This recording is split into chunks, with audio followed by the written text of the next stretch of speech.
Ladies and gentlemen, members of the Board of Trustees and members of our community, friends of the University of California, Merced, students, faculty, staff, and alumni, I am delighted to share with you today my report on the state of our university. Today, we have the highest enrollment in our university's history. Today, we are a top 100 institution. We are 40th in the nation among all public colleges and universities, and proud to join our sister UC campuses as the best of higher education in America. Today, we have funding to design and plan the work of our new health, behavioral science, and medical education building. Today, UC Merced's research is on its way to Mars. And today, with several new National Science Foundation multi-year grants, our faculty are poised to raise our profile even higher as we drive to R1 Carnegie status. Ladies and gentlemen, I can say to you with great enthusiasm and hope for the future, the state of UC Merced is excellent. As I say this, I am mindful that it is a very difficult time in our world, our nation, and our region. We are all still struggling with COVID-19 pandemic and the suffering it brings and the economic fallout that could be with us for some time. There are painful political divisions and a country racked by protest over extrajudicial killings by some who are sworn to protect the public. Black lives certainly do matter, and our pursuit of social justice, equity, and inclusion will not simply be expressed in a moment, but as a sustained movement. We are further reminded in California of the unprecedented wildfires, the suffering they have caused to so many families, and desperate air quality they have imposed on all of us across our region. These are the challenges which we must face. But despite these formidable challenges, UC Merced will not simply survive. Indeed, with the support of our faculty, staff, students, and community advocates, we intend to thrive. This fall, we enrolled our largest first-year class in the 15-year history of the university. Our total enrollment is now more than 9,000 students, graduates, and undergraduates. In the spring, we also set a new record for graduate student applications. These are students from up and down California, throughout the Central Valley, and around the world who recognize that UC Merced is the institution that can help them find the future they aspire to. The freshman class also has a high percentage of African American students. We intend to recruit more deliberately from underrepresented communities as we reach out across the valley to ensure that every qualified student who wants a University of California education is made welcome at UC Merced. Our successes have been recognized by external organizations that rank us high globally and nationally. U.S. News and World Report now counts us among the top 100 universities in the United States, 40th among all public institutions. Times Higher Education ranks us as number 3 young university in the country. Money Magazine also places us in the top 100, as does Washington Monthly, for creating social mobility for our students. Many universities devote resources, entire offices, to chase such rankings. UC Merced does not. But we are proud that independent, honest brokers find us among the best universities in the country in many ways, specifically because of the mission we have carved out for ourselves of serving traditionally underserved populations without compromising the pursuit of excellence. Serving less advantaged populations is why we are so strongly pursuing a medical education program here in the Valley. This pandemic has made vividly clear to even the most casual observer that there is a desperate need for healthcare providers in our region, and studies have shown us that medical students are more likely to open their practices in the places where they completed their medical school residencies. This, above all else, drives our efforts with UC San Francisco and Fresno to build a medical education program with students spending 2 years learning in Merced and 2 years in Fresno, and doing their residencies in hospitals, clinics, and medical practices from Bakersfield to Modesto and beyond. I am pleased to share that recently, the UC Board of Regents approved our request for funding to begin work on UC Merced's next capital project, the Health Behavioral Sciences and Medical Education Building, that will not only bring together the researchers and practitioners we now have in public health, psychology, pre-medical education, but also build out a medical school program that will be second to none. No single project so embraces the University of California's mission, teaching, research, and public service. And with the leadership of Provost Greg Camfield, Medical Education Director Dr. Thelma Hurd, and Dean Betsy Dumont, we have never been further along in our goal of a medical education program in Merced than we are today. In the near term, of course, our response to the pandemic has been focused on protecting our campus and our community. Andrew Boyd of the Center for Institutional Effectiveness leads this university-wide effort as our Chief Resilience Officer with the support and hard work of so many others, from Dr. Michelle Brinkoff at Student Health Services to the staff who have stepped up to help at the new campus screening station on Lake Road, to Enrique Guzman of the Office of Student Life, who has from the very beginning of UC Merced been the heart and soul of student experiences on our campus. And what a campus it has become. This summer, we completed construction of our Merced 2020 project, the largest public-private social infrastructure project in U.S. history, doubling the size of our campus in just 4 years. We've added classrooms that will enlighten minds, laboratories that will change lives, a competition swimming pool, a magnificent conference center, and the capacity to grow comfortably to 10,000 students in the very near future. At the same time, we have been building a research agenda that is the envy of our peers, and at UC Merced, research is on the rise, quite literally, as the work of Professor Ashley Martini's lab made it possible to launch the latest Mars rover mission into space just this summer. Professor Martini will also join a multi-university team funded by the National Science Foundation for 3 years to conduct research on the effects that mechanical forces can have on chemistry. Our partners are Texas A&M, UPenn, Northwestern, and CUNY Albany. The National Science Foundation also provided UC Merced with funding to create a new shared high-performance computing cluster called Pinnacles. The project, led by Professors Harashian and Suzanne Cindy, will support large-scale research computing infrastructure here at UC Merced.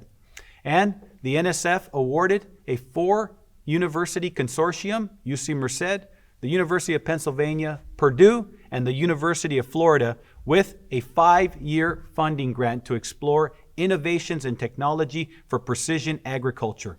Professor Catherine Keski leads this effort to build towards a more sustainable agricultural industry.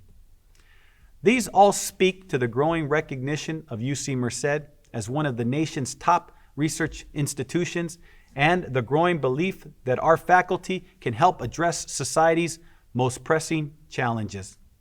As we continue our drive toward the top Carnegie classification for universities, R1 status, these advances will bring ever more recognition, funding, top faculty, and graduate students to Merced to accelerate our current momentum.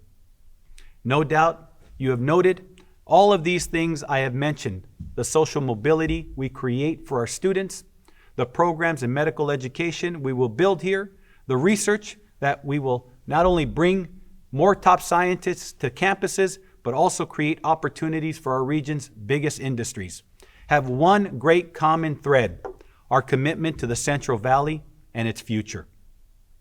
The great organizer, Cesar Chavez, well known in this region, once observed, "We cannot seek achievement for ourselves and forget about progress and prosperity for our community. Our ambitions must be broad enough to include the aspirations and needs of others for their sakes and our own." This is UC Merced's mission, and my own. The university and the Valley can and must rise together, and indeed we will. It is appropriate that I speak to you here in the Dr. Vikram and Priya Lakareddy Grand Ballroom, which honors a Merced family that has been one of the university's most significant and consistent supporters. A family that recognizes that the future of the community and the university are inextricably intertwined, and our successes must be collaborative. As I think about the future at UC Merced, I see more successes yet ahead for us, because I see a university that has already shown it can rise to any challenge, a university that is not content to simply survive, but committed to always thrive. Tomorrow, we will build a medical education program that raises up doctors from the Valley and educates them to serve the Valley. Tomorrow, we will explore the next frontiers of precision agriculture that will help this fertile valley feed the world sustainably and economically.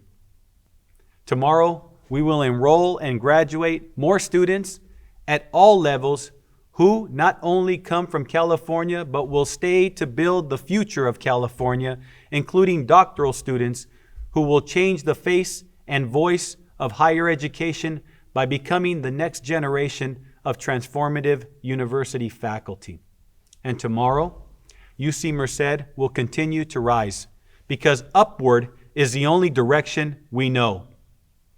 Ladies and gentlemen, members of the Board of Trustees, members of our community, friends of UC Merced, students, faculty, staff, and alumni. The state of the university is what we have made of it, in partnership with our community, and what we will all make of it together. It is excellent, and its prospects have never been brighter. Thank you.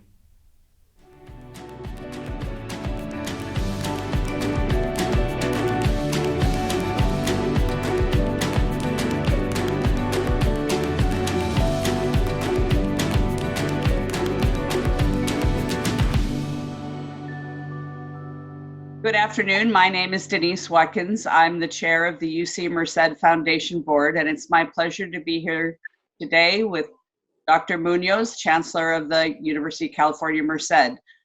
I'm going to have the opportunity to ask him a few questions so that he can give us some information about his service and the university. Good afternoon, Dr. Munoz. What has surprised you most about UC Merced since you arrived in July? Thank you, Denise. I appreciate the question and, of course, the opportunity to chat with you again. I think one of the things that have really surprised me is the dynamism of the faculty and the broad diversity of their grants activity, and the success of the various groups in procuring very, very large grants, and the caliber of institutions that we've been associated with, University of Connecticut, Northwestern, University of Florida, Texas A&M. These are really, really substantial institutions to be partnering with, and really large, in the cases that I'm referring to, NSF grants. And so having that volume of grant success in such a short period of time, touring the facilities that we have recently constructed here on campus, the vivarium and other facilities, it's really extraordinary the kind of capacity we have for current research as well as future research, including, of course, our BSL-3 laboratory. So I thought I had a fair sense of the caliber, range, breadth of activity and of our campus and its faculty relative to really world caliber research. And I think I underestimated just how impressive it is. So that's been a wonderful revelation. That's great. UC Merced continues to rise in national rankings across multiple metrics. Why is this so important to the campus? Well, first of all, I think I'm often asked what was it that appealed to me about the opportunity here at UC Merced, and I often refer to the importance of the University of California in my own academic career, life, training, as well as my wife as students, etc. and coming back home to California. But what I tend not to emphasize, which was certainly one of the motives for returning to California and the UC, is just the excellence of the University of California. And so when we see just how much is possible here in the University of California and the things that we're able to do and the activities that we're able to be a part of, it's really quite extraordinary. And so you have the rankings, of course, validate the work of the faculty, the caliber of our students, the professionalism of our staff, and it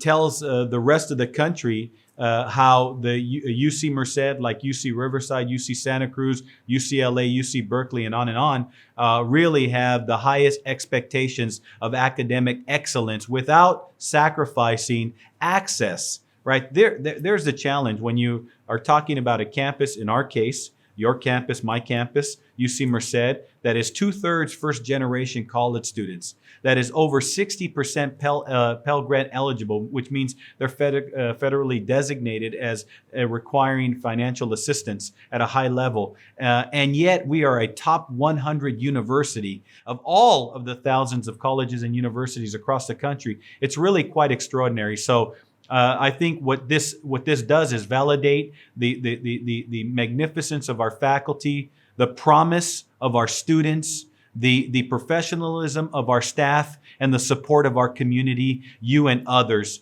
to become a university of the highest caliber without sacrificing diversity, inclusion, or excellence. That's great. Can you say anything yet about UC Merced's plans for spring semester? Well, yeah, I can say a few things. At the moment, we have a 0.006 rate of positivity of our current students on campus, which you may recall was just under 400. So we have established a very, very rigorous and robust testing protocol. We are applying that, what we refer to as an asymptomatic surveillance lot assurance program, where we are testing students and staff weekly that are asymptomatic. And so we're very optimistic about the current state of our campus and are beginning to explore the possibility of bringing additional student back, particularly student athletes, to get them to begin conditioning for the possibility of a resumption of athletics in the spring, as well as talking about how many more students we might be able to bring physically on the campus, as well as how many, if at all, additional face-to-face or hybrid courses might be taught in the spring. And we certainly want to pilot some of that. We want to push our bandwidth and envelope a little bit in the fall to test what we might be able to do, assuming a continued decline in rate of positivity, decline in mortality, and general national and global optimism about the presence and availability of an efficacious vaccine. What are your priorities for the university this coming year?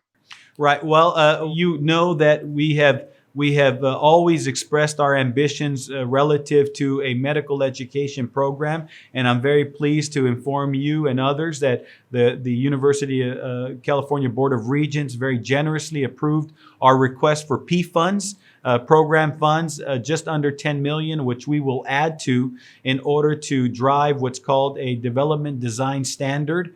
To program a facility that would be constructed on our campus that would allow for several years of medical education here at UC Merced in Merced, and then with our partners UC San Francisco and Fresno, and then working with region hospitals and clinics to seek residencies for our graduates. So obviously pursuing that. Growing the enrollment, the campus enrollment beyond 10,000. This fall, we achieved the largest enrollment in school history amidst the global pandemic. So we want to be at 10,000. We want to increase the the number of our graduate students. We want to increase the number of high ambition transfer students. Obviously, we want to continue to increase the number of competitive external research grants. We want to continue to support our faculty here with startup funds, and then, of course, look to other programs in possibly ag technology, ag engineering areas of study, and then think about how do we develop programs that might align with our desire to work more directly with K-12 educators across the region, and to help prepare teachers that can prepare students for the rigors and the possibilities of a UC caliber education. So a very modest agenda for the next year, Denise. Oh, you want to accomplish all of that in 1 year? Let's go. Let's go.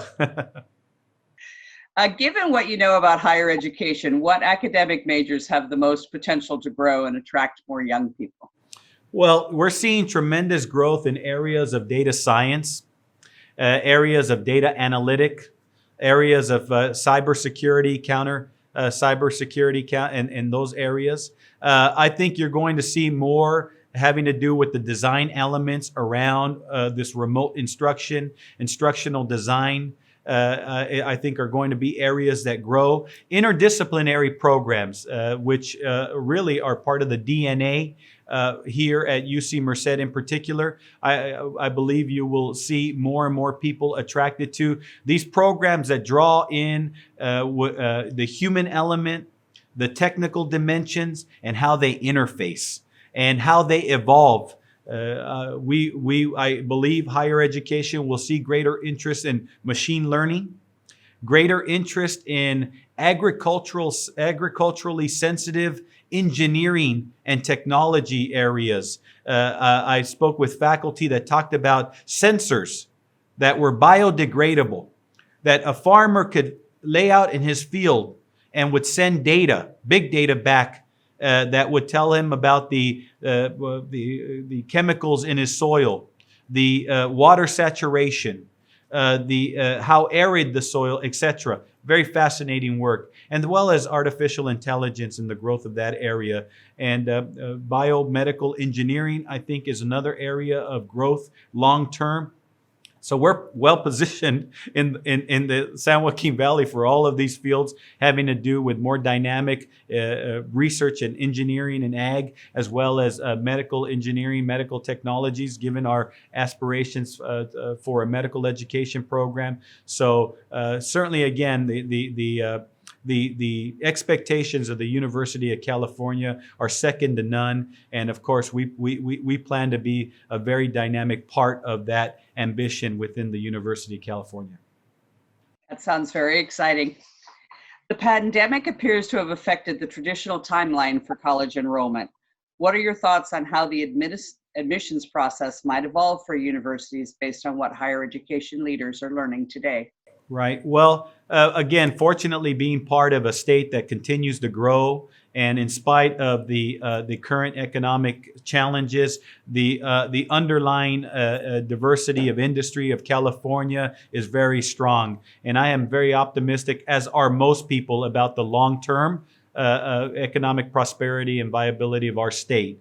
And so we have to think differently about admissions and recruitment in this remote environment. We can't have the traditional campus visits, the traditional counselor to student advisor sort of dynamic that would have occurred in the past. So how do we take advantage of social media, Instagram, Snapchat, TikTok, and all of these other modalities that are becoming very normative? I know that there's a great deal of concern among some as to the screen time being exercised by young people. And yes, on the other hand, they are accessing immense amounts of information. They are assimilating this information. They are becoming much more intuitive with technology in a way that my generation may not have been. And really, this is the modality of their learning. And while often we ask our own children, myself included, my 14-year-old, how long are you going to stare at your phone or at a computer screen?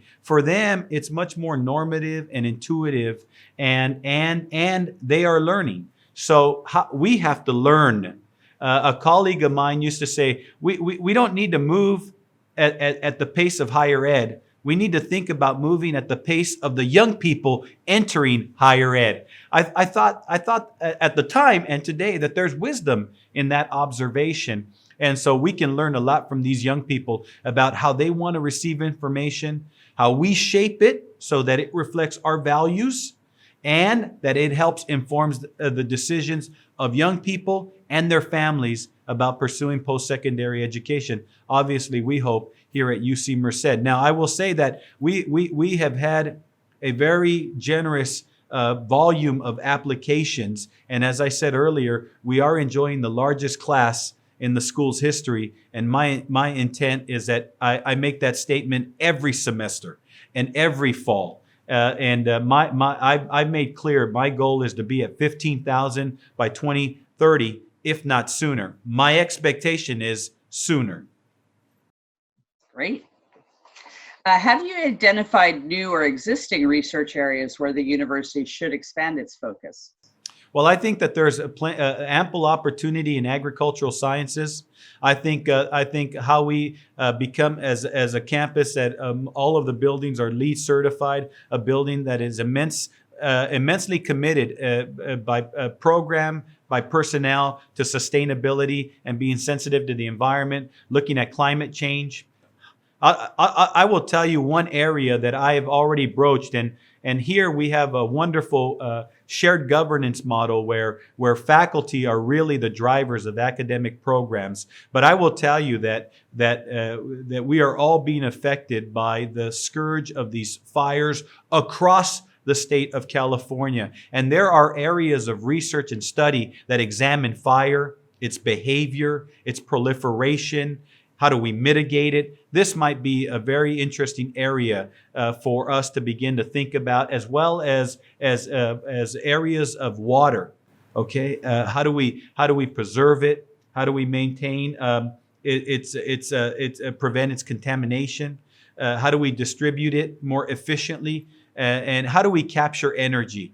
Not just solar, okay, but wind and other forms of natural energy. So these are all possible fields that we might explore, but it requires the right faculty, not just those that are here, but those that we might recruit.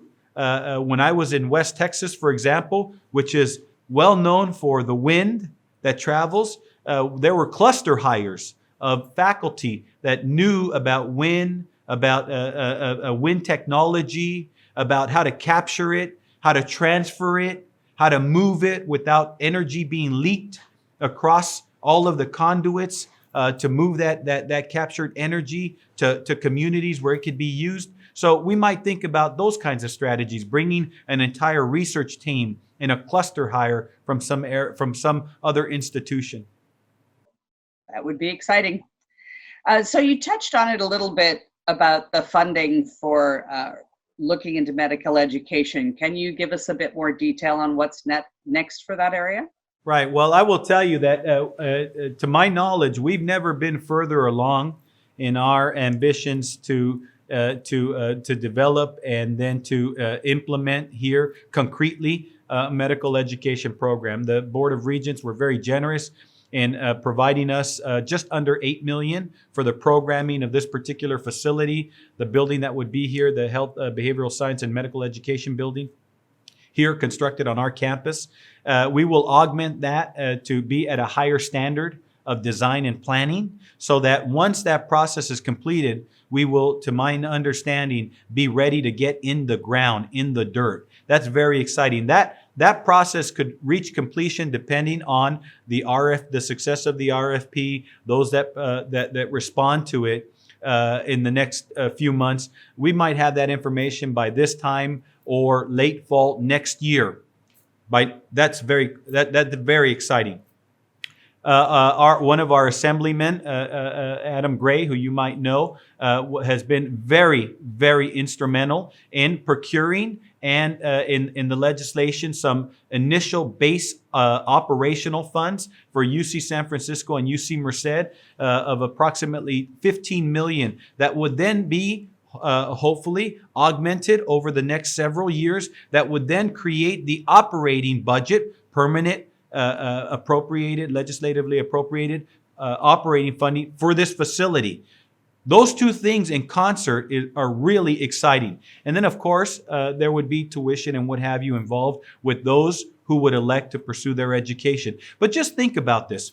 A young person could begin, a young person from a modest family, from Livingston or Madera or Chowchilla or Livermore, begin their education at a community college, and then transfer to UC Merced, and then graduate from UC Merced and are part of the San Joaquin Valley Prime program with UC Merced, UC San Francisco in Fresno. Begin their education here.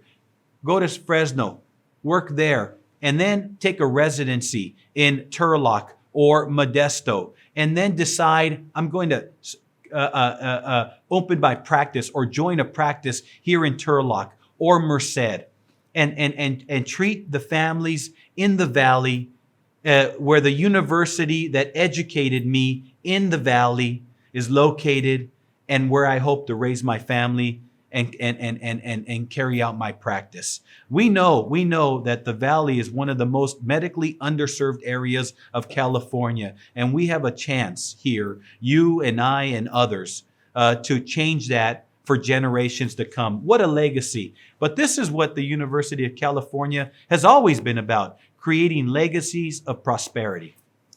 That's a wonderful vision. I look forward to seeing it come. Well, I look forward to having you join me in that vision.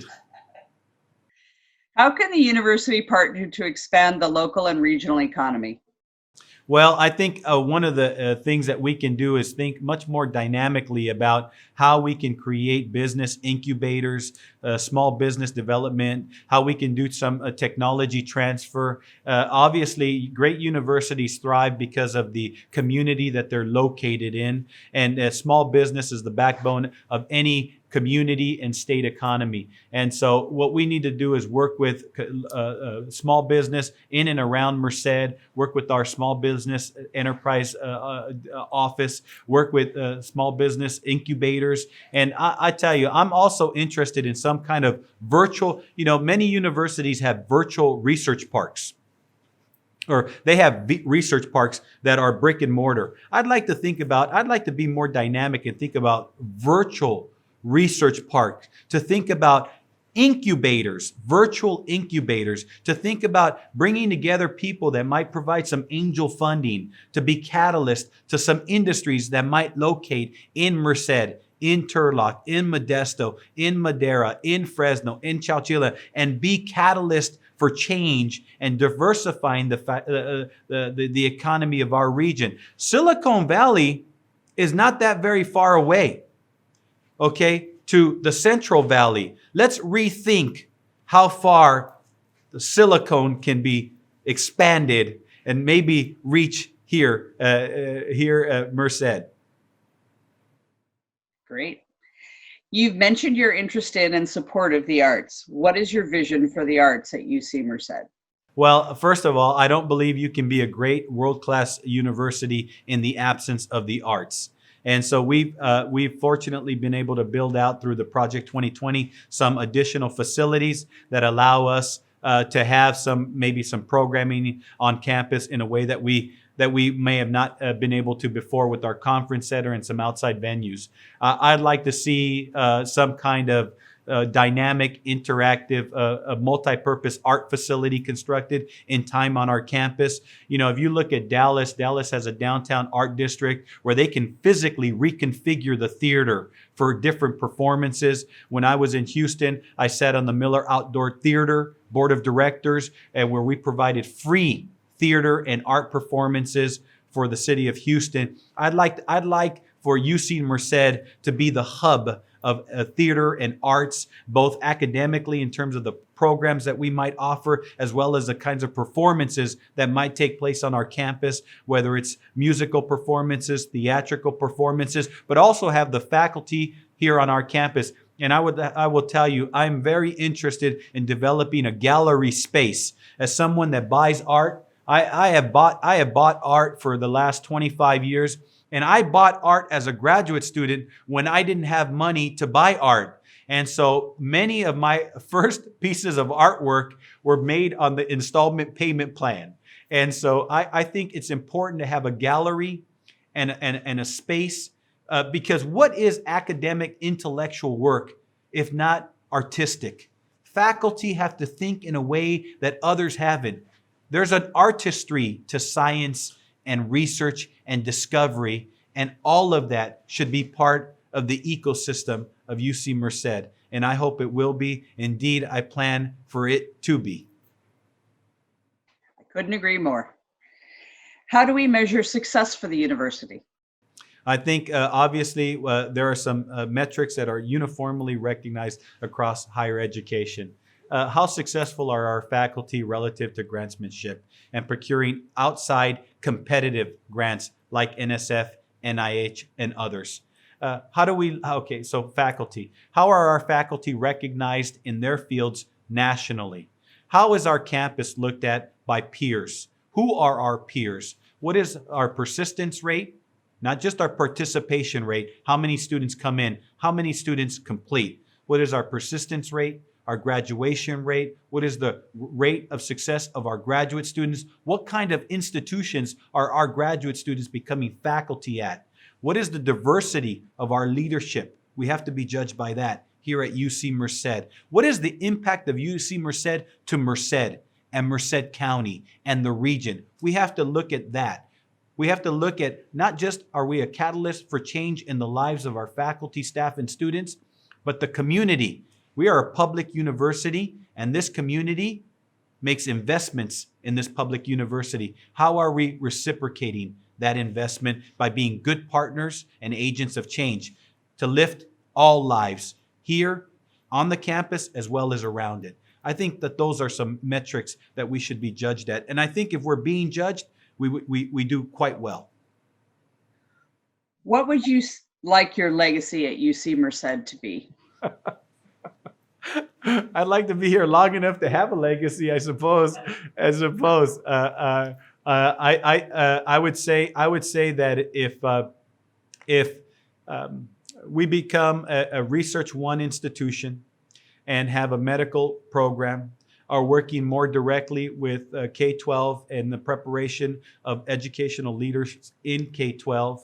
If we develop the appropriate agricultural programs to support the industries, particularly agricultural industries of the region, and that we exceed 15,000 students, that we have a much larger graduate student population and join what is called the AAU, American Association of Universities, which is considered the standard for the very best public and private universities in the country. The majority of UC campuses are AAU schools. I would say, I would hope that my legacy would be that everyone at UC Merced enjoys in the success and credit of those achievements, and not necessarily my name be invoked, because a university does not succeed because of a chancellor or a provost or a dean, but it succeeds because of a chancellor, a provost, a dean, a department chair, a budget analyst, a recruitment officer, a maintenance man or woman, because of community advocates like Denise Watkins. That's why a university succeeds. So I hope that my legacy never obscures your legacy, Denise, and you and other trustees in what you've made possible here. Well, thank you, but it's the strong leadership from the chancellor that will help motivate and guide the board, and we're with you all the way.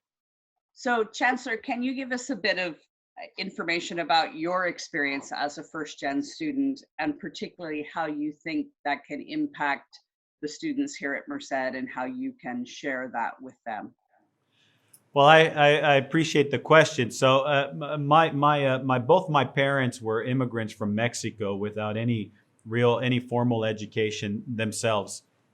And so I remember filling out the application for UC, and my father at the table at the time asking me what I was doing. I tried to explain it to him in my broken Spanish, I don't know that he understood what I was doing. He sort of thought of it as I was filling out a job application, which is something he would have understood, right?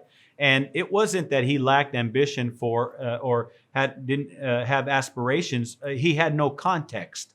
So being sensitive to that, it wasn't that my parents and other parents like them are unintelligent, unintellectual, or lack drive. They lack context. My father couldn't have said, make sure to check our taxes when you're filling out the financial forms. Make sure that you have a chance to visit the registrar's office. Make sure that you double check that you've completed any documents required for scholarships or grants. He didn't know the word scholarship or grant. He couldn't pronounce the registrar in English, etc., and so on. So it's not that they didn't want to help, but they lacked the vernacular and the experience to guide me. But what they did provide me with is persistence,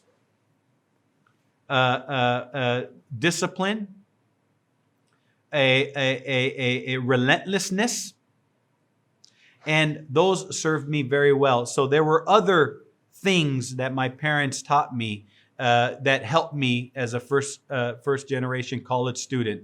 But it was difficult. And I remember receiving a financial aid check and going to financial aid and telling them it was a distribution check and saying, I don't think this is for me. This is too much money. And they assured me that it was. I remember telling my father, which the check was larger than he made in a month. Him sort of recoiling, saying, they're giving you money to go to school? So, these are just things that I look back with some humor, but I remember how they helped in their own way. So being sensitive to the context that these students are coming from, being aware of the sensitivities around finances that these families come from, being aware that the bureaucracy of application, the statement, the transcript, the FAFSA form, validation forms, etc. When you have to validate, when you're flagged for financial validation and you have to supply tax returns or information from tax returns, can all be a little bit unnerving. And so being sensitive, having people in financial aid, scholarships, the registrar, housing that are patient. That's what I learned as a first generation college student. And never having the right personnel that understand the patrons that you're serving in these roles and being patient. These are things that always stayed with me from my experience, and often having a sense of doubt and being able to tell these students, listen, you wouldn't be here if you hadn't already demonstrated you have the personal and intellectual and moral wherewithal to be here. And you're failing just as you're failing. It's the University of California's failing, and we're not going to fail you. That we're here for you. That you made the choice, and we invited you to be part of this institution, and we're going to be with you every step of the way, and making sure people understand that commitment, and that there's reciprocity in that commitment from that student and their family and the university. And so these are things that help inform my decision-making as a chancellor, having been that student, and how proud my parents were when I ultimately graduated. I remember my father didn't have very many suits for him to be well dressed generally, and for his comfort level was a clean white T-shirt. That's how he felt comfortable. And I remember when they came up to UC Santa Barbara when I graduated, I remember how proud they were. And you know what they did? They did what my family always did to show their gratitude and their pride. They made food, and they invited the people that we cared about, because this is what they could provide. And I never forgot that. I never forgot how warm and how proud I was to make them proud. And so as I carry my life and my career, I try to always remain a source of pride to my parents, my family, my culture, and my country.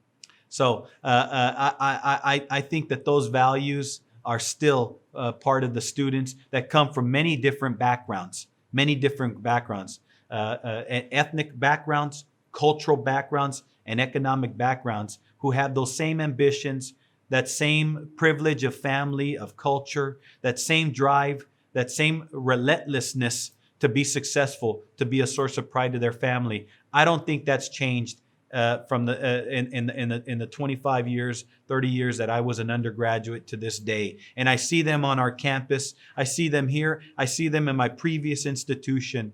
And we have a responsibility to help them become everything they want to be and more. Well, Denise, I want to thank you again for this wonderful opportunity to chat and reconnect and talk about some of the priorities of the university from my vantage point. But let me ask you, what are some of the thoughts or priorities of the trustees and the foundation board and you as chair that you think my office and the leadership of the university should be cognizant of? Well, I'm thrilled by your vision for the interdisciplinary tact. And that's part of the fabric of UC Merced for sure, and honestly, part of what attracted me to the university. I think that that's hugely important in 21st century education going forward.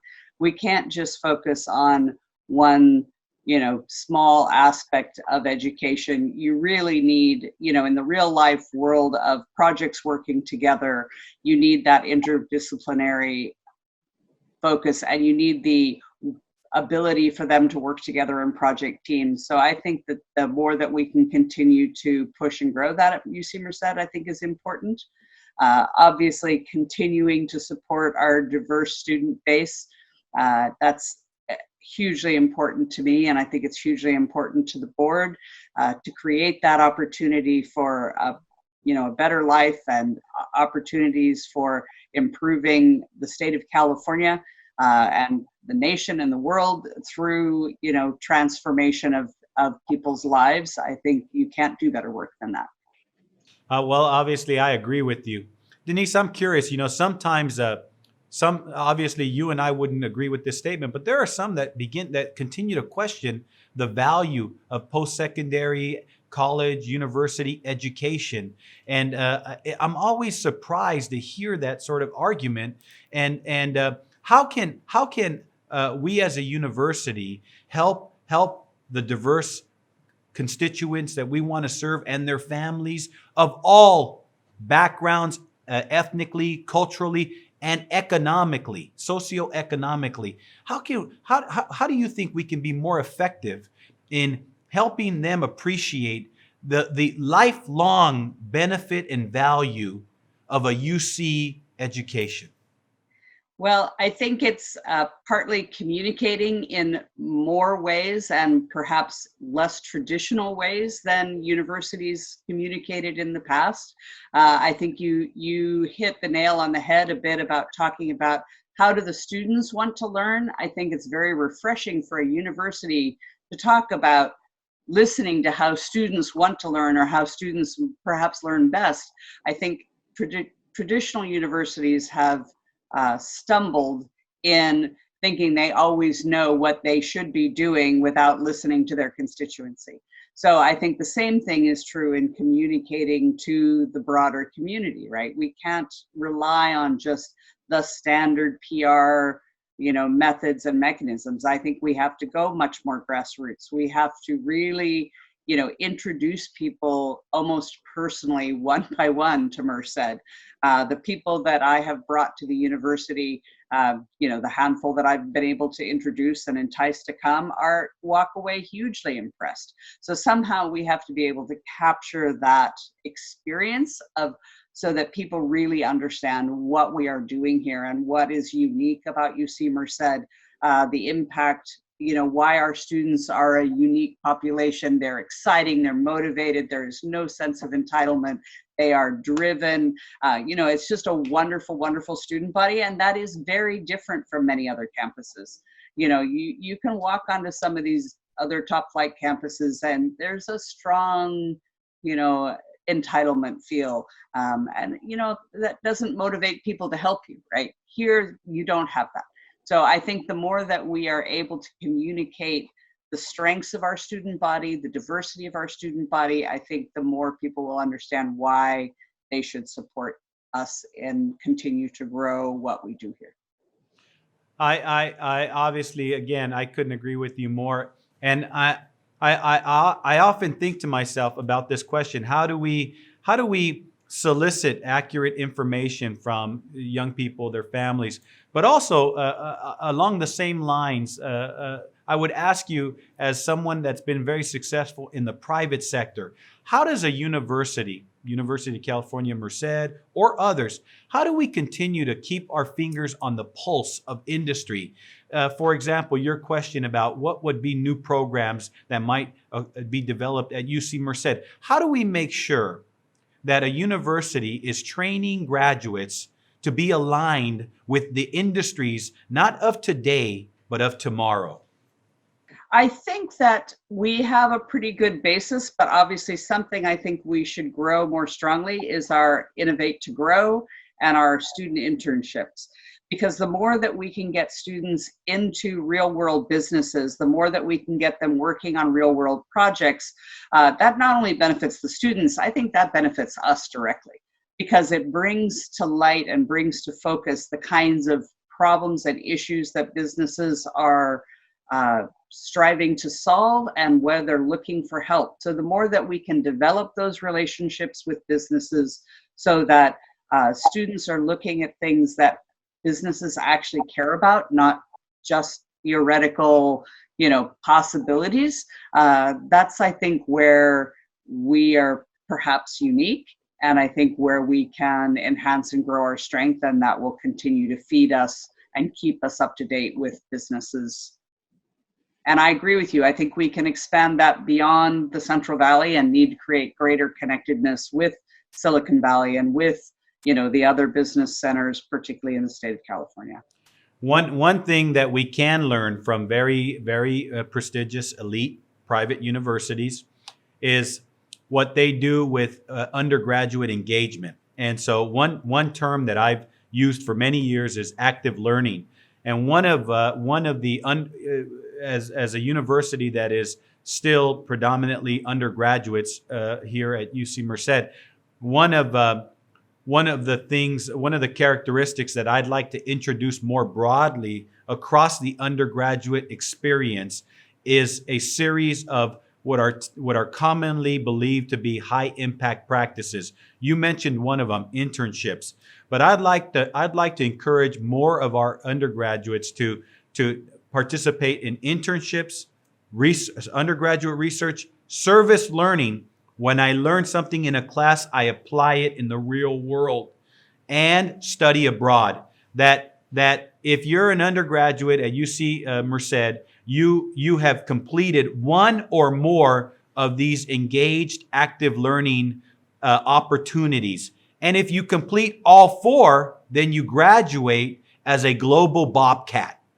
Because I will, right? So, or something interesting like that, right? Something that denotes that you have made a choice to actively participate in all four of these high impact practices, which I don't know of an employer that wouldn't be impressed by the fact that you took what you learned and applied it immediately, that you had the courage to go overseas or somewhere in the world and study in a different culture with a different language, that you worked in the discipline of a laboratory and were part of an industry internship.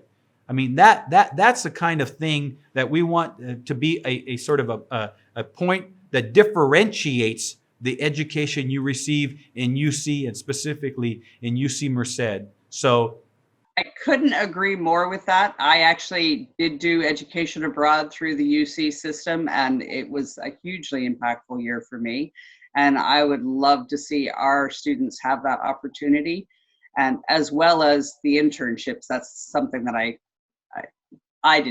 was not able to participate in, but my children have, and it really can be so impactful to their education. I would even push and say maybe we could move to a full true co-op process as is used, internationally, that goes a little bit beyond the internship, and actually frequently the students step straight from the co-op into the job at that company where they've been doing the co-op. So I'm wholeheartedly behind all of those, and the service learning is amazing. So I agree with you. Well, maybe that's something we can work on together. So I appreciate, of course, your time and your service to the university and everything that you and the foundation and the trustees are doing to help us realize this next iteration of the campus and all of the futures that we have the privilege to have some role in. Thank you, Chancellor, for taking the time with us today. I really appreciate your honesty and your answers. We look forward to your leadership here at UC Merced, and I look forward to working with you personally as the foundation chair, and for many years after that as a member of the foundation. Thank you, Denise, for being part of this. Thank you for your service on the foundation, your service as chairwoman. And I too look forward to working with you and all the wonderful things that we'll be doing together. Thank you.